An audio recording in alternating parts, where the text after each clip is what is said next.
Hey everyone, welcome to this new video. Today I will show you how to change Facebook language on desktop. So open the Chrome browser and log into your account.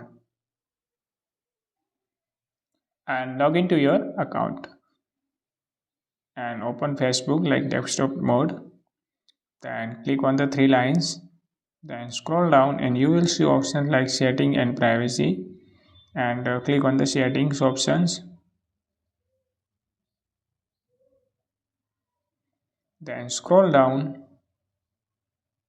and you will see option like language and region options, so click on it. Then you will see option like all language available, so select your favorite language like this, English and Hindi, Marathi, like anything, and click on it. Then your language is successfully updated. So if you found this video helpful, please like, share and subscribe.